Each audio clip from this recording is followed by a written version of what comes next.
This episode is brought to you by Kia's first 3-row all-electric SUV, the Kia EV9, with available all-wheel drive and seating for up to 7 adults, with a 0 to 60 speed that thrills you 1 minute, and available reclining lounge seats that unwind you the next. Visit kia.com/EV9 to learn more. Ask your Kia dealer for availability. No system, no matter how advanced, can compensate for all driver error and or driving conditions. Always drive safely. Welcome to the Human Capital Innovations Podcast, your go-to source for personal, professional, and organizational growth and development. We hope you tune in often for all things people management, organizational development and change, organizational leadership, and social impact related. Maximize your personal and organizational potential with Human Capital Innovations Podcast.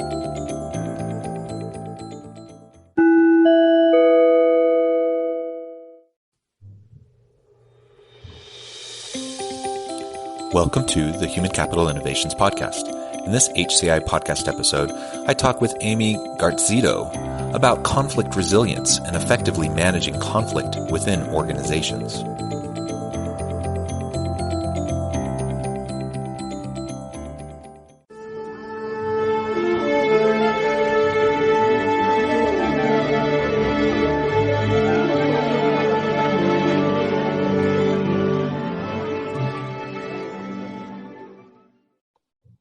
Amy Garzitto, welcome to the Human Capital Innovations Podcast. Thank you for having me. Yeah, I'm really excited to have a conversation with you today. You know, as we were preparing for this discussion and just learning a little bit more about your background, I'm always intrigued by the diverse types of experiences that people have and the way they frame those experiences. And yours is definitely interesting too, specifically around conflict management and working with teams to effectively communicate within organizations. So today we're going to be talking about effectively managing conflict within organizations, and I trust it will be a very lively and fun discussion. As we get started, I just wanted to share Amy's bio with the listeners. Amy Garzitto is a conflict alchemist, and she is interested in helping workplace communities learn the tools to manage their own conflicts as they happen. Helping communities take responsibility for their inner and outer conflicts is her ultimate goal. She is a published author of Your Beautiful Trauma, a practical guide to help you convert crisis into full-scale transformation. And that's really beautiful. What a fun focus. And I love how you frame yourself as a conflict alchemist. That's really fun. Anything else you would like to share about yourself by way of background, context, before we dive on into a discussion today? Only that the word that I'm using more increasingly is conflict resilience, and that COVID has provided a unique opportunity to really look at our inner conflict and explore all the things that are internal that come first before managing that external conflict. So we have a real opportunity here to delve into root causes and root success, potential for success, for transformation. Oh, I love that, conflict resilience. And I'm all about root causes. So much of what we do in organizations and in broader society and within our relationships is just like surface level stuff that it's just you're just playing whack-a-mole and you're just putting band-aids on things and while the real sickness festers underneath, right? And you're never actually tackling the real challenges, the real problems. So conflict resilience, I think that's beautiful, and focusing first on the individual and their approach to kind of those micro challenges, I think is really, really important. So you frame your work as a conflict alchemist, conflict resilience. Tell me a little bit more about what you mean by the conflict alchemist phrase, and why you think it's important to frame things that way.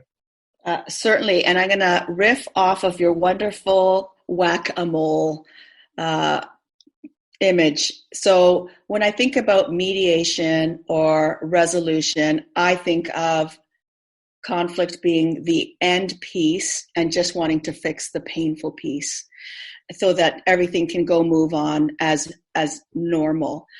What conflict alchemy is about looking at really the root cause of conflict, working with you, not looking as the other person being the source of the problem, but the pain of your experience, your painful feeling is an opportunity for you to look at something that needs attending.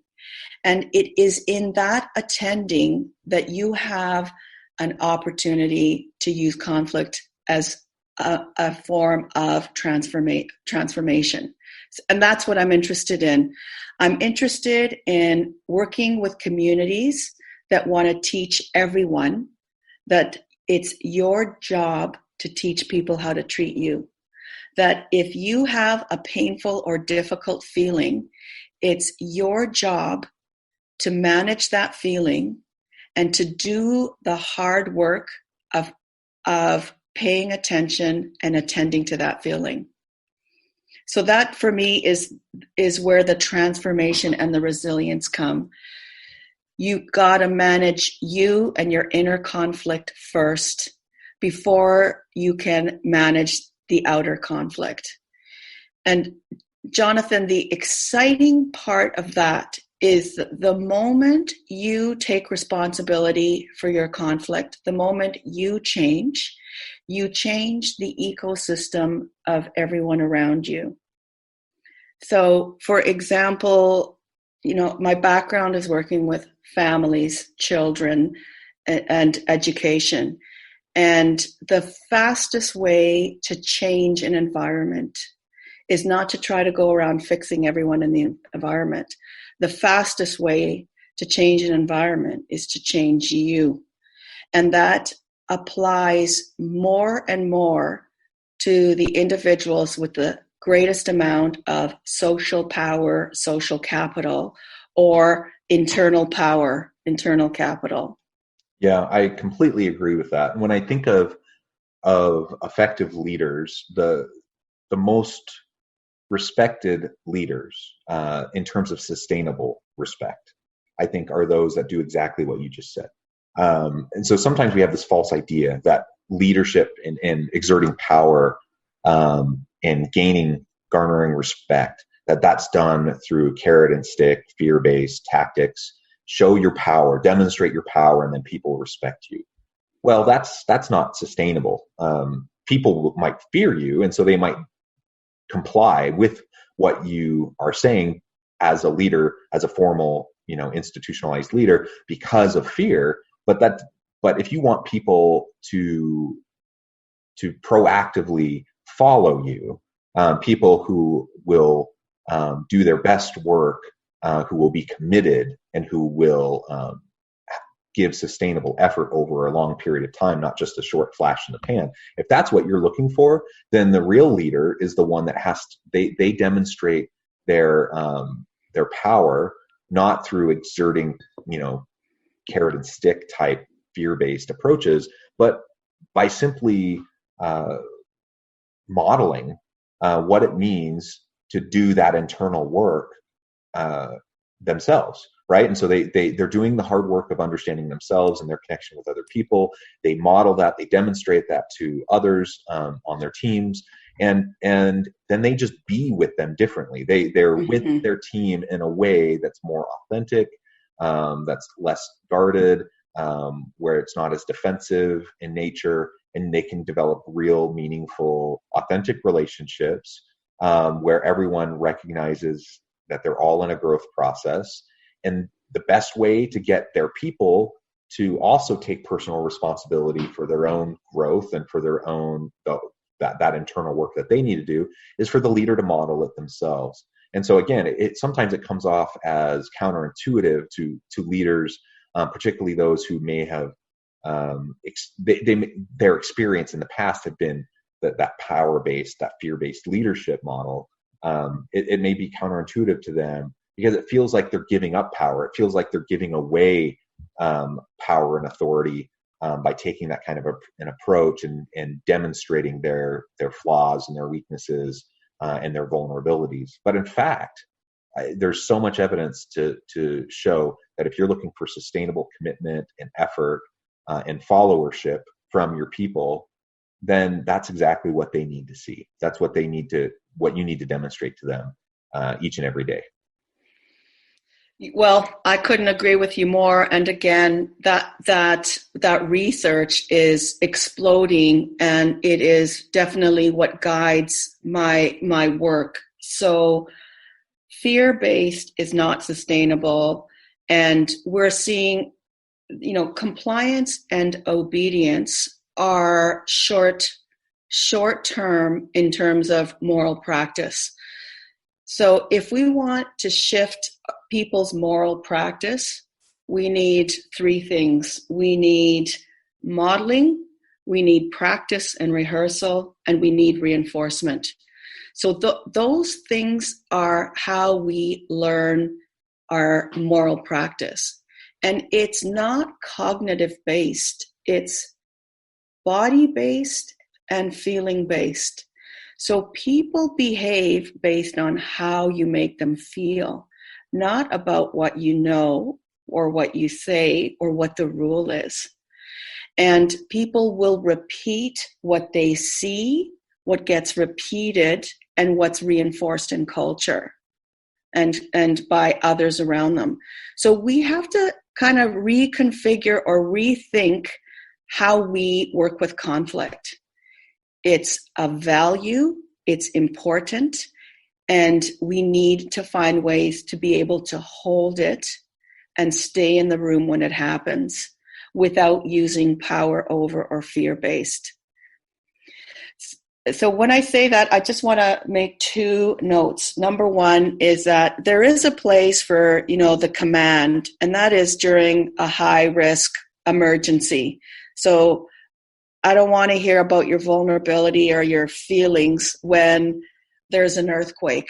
We just need clear and correct direction, right? So there's a place for that kind of directive and approach.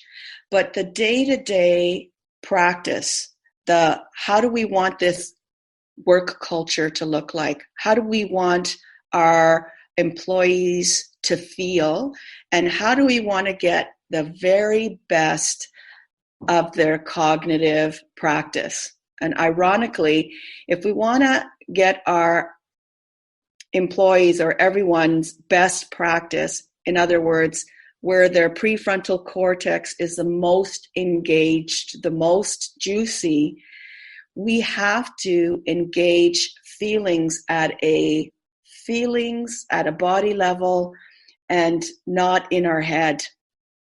So we have to kind of think about this differently. We're front loading all the work, we're front loading all the practice versus dealing with it at the end process of the conflict resolution.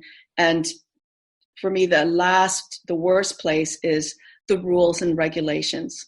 Once you've hit relationship or disconnect at the rules and regulation, you've got the least amount of ability to hold connection. So I'm all about, what do we do in the front? How do we teach people how to treat others? How do we teach people how to manage their own nervous, anxious, frustration, and all of these feelings that are on the increase as a result of lack of brain training? How do we work with that first? How do we expect our employees and everyone in our workspace to do the work of managing those feelings explicitly? And then we talk about how do we do that on an external basis.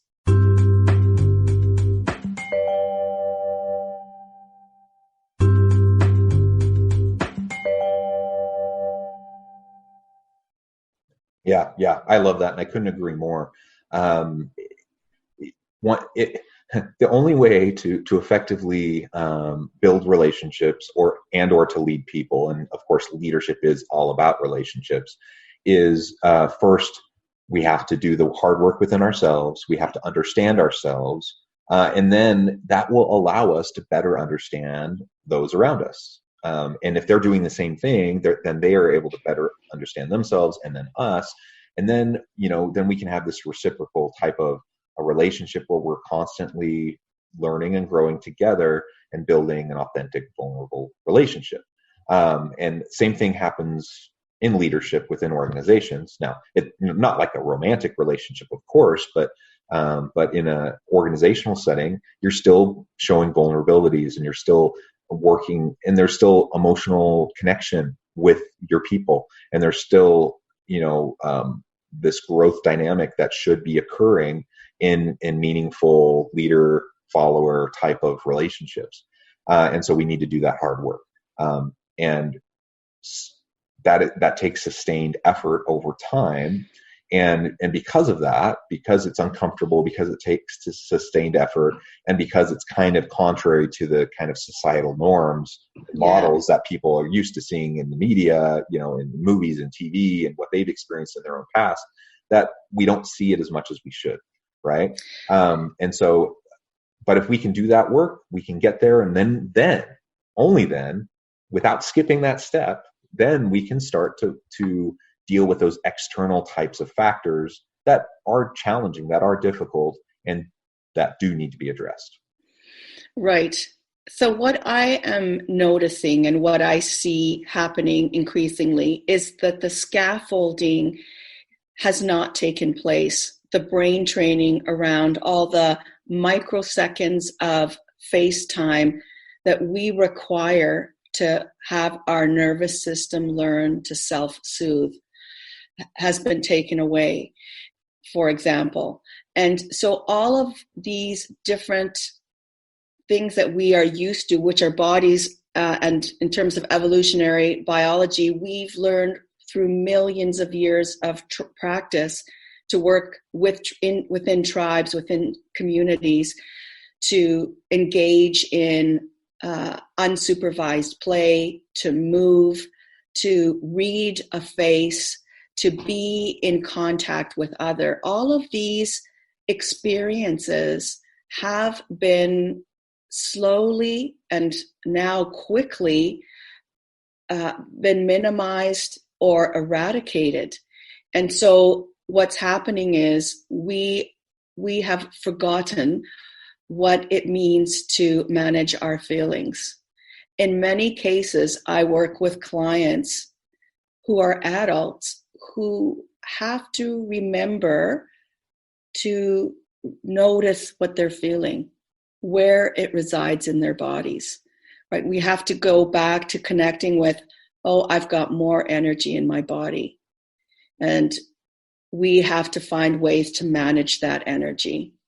So it is going back to the basics. It is training things that used to exist as a matter of training and experience that no longer exists.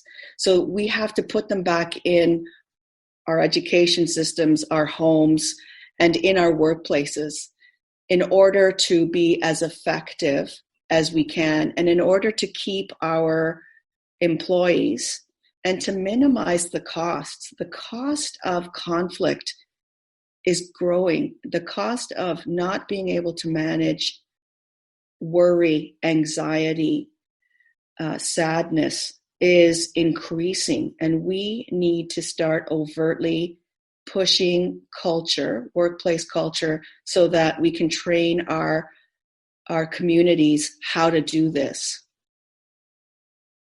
So Jonathan, here's one thing I want to add to that. We are looking at some experiences now as not being normal that are normal. So for example, to have hurt feelings is part of being human. It's not a right that I have a right not to have my feelings hurt. I have to find ways to manage those hurt feelings. Now, I'm not talking about having a free-for-all and allowing people to be unkind. But what I am saying is that feeling pain, feeling discomfort is part of growth. And we have to be careful that we don't take away all uncomfortable feelings in the premise that this is going to make us feel better. We need discomfort for growth, and we need to hold spaces where it's okay to be uncomfortable and move forward. Yeah, absolutely. Absolutely. So let's assume for a moment that we are in an organization with individuals that have done that internal work, but there's still conflicts that arise. So at that point, we are dealing with external factors. We're dealing with external conflict. What would you say would be one of the most important first one or two things that a leader should do in that scenario? Well, in this hypothetical hypothesis here that you've created, part of the work that we're front loading is saying conflict is normal, natural, and a state of growth. So we're not trying to eradicate conflict, expect it. And in fact, if there isn't any tension, then this doesn't mean things are good. Something's wrong, yeah. If there's no conflict, if there's no tension, then that means you have groupthink. That means you have a fear-based culture where people aren't feeling safe and comfortable to dissent. So the idea is to manage you first and then provide the skill set. And then once you've managed you is to look at, giving everyone the same practice for the rules of engagement. So for example, I'll just give you a couple of quick ideas.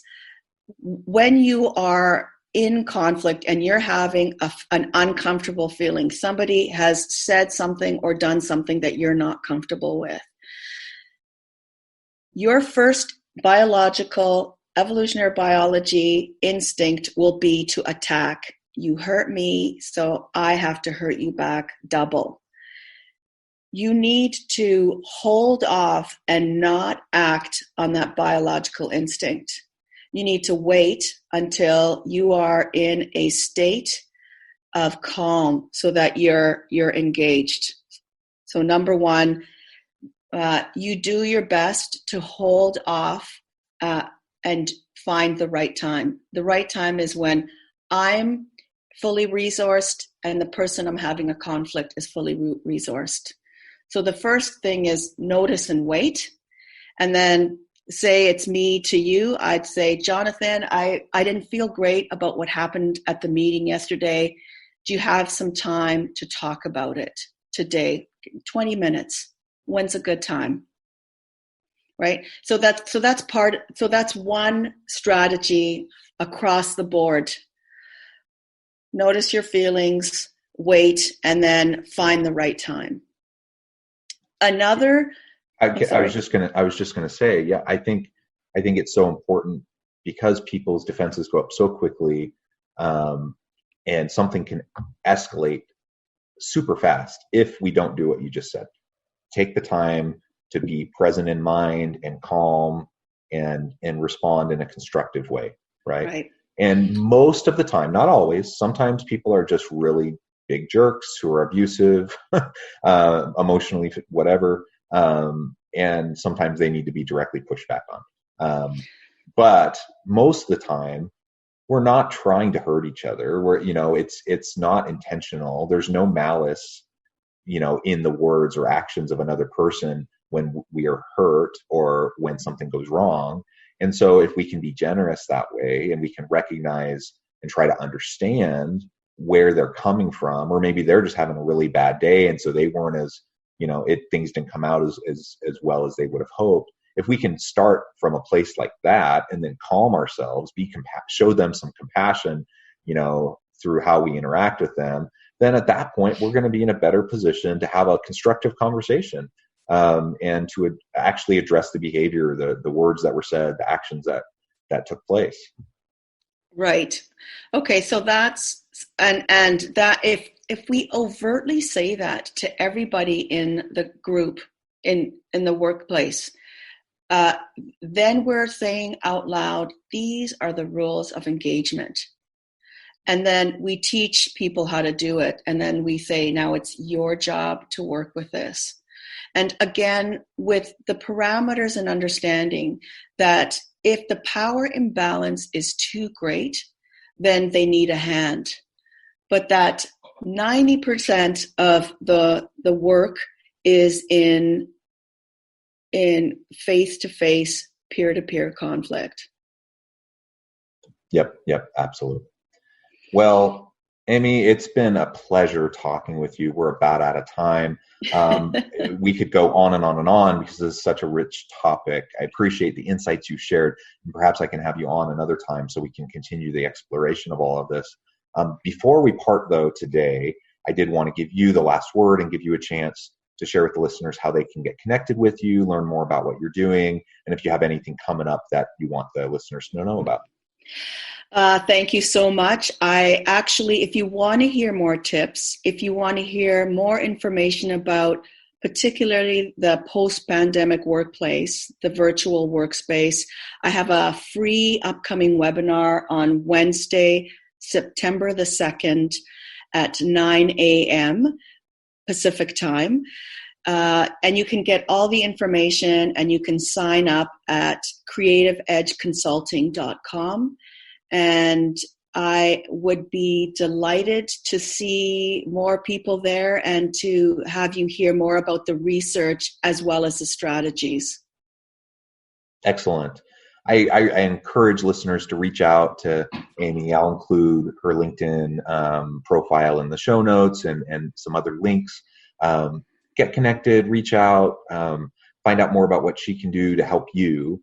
And again, it's been a pleasure talking with you today. I hope everyone who is listening that you can stay healthy and safe, continue to find meaning and purpose in work each and every day. I hope everyone has a great week.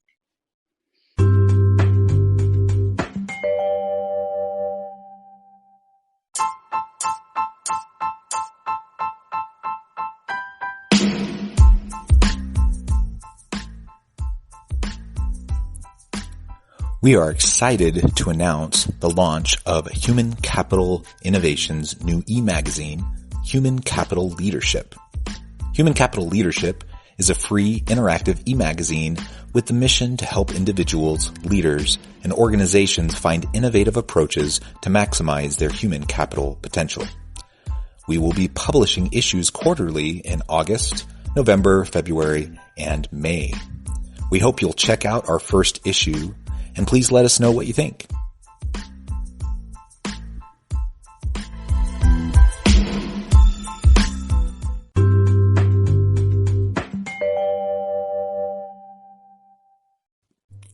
Thanks again for joining us for this episode of the Human Capital Innovations Podcast. I hope you stay healthy and safe and that you have a great week.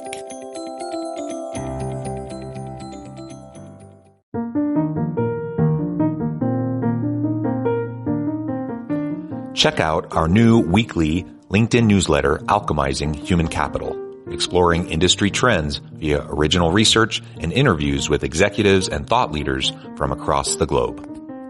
We look forward to having you join us. Make this Christmas memorable with Goat Guns. Get the coolest miniature gun models for your collection. From historical classics to modern weapons, we have something for every firearm and hobby enthusiast. Surprise your loved ones with the gift of Goat Guns, the perfect blend of quality and detail. Shop now and spread the joy at goatguns.com.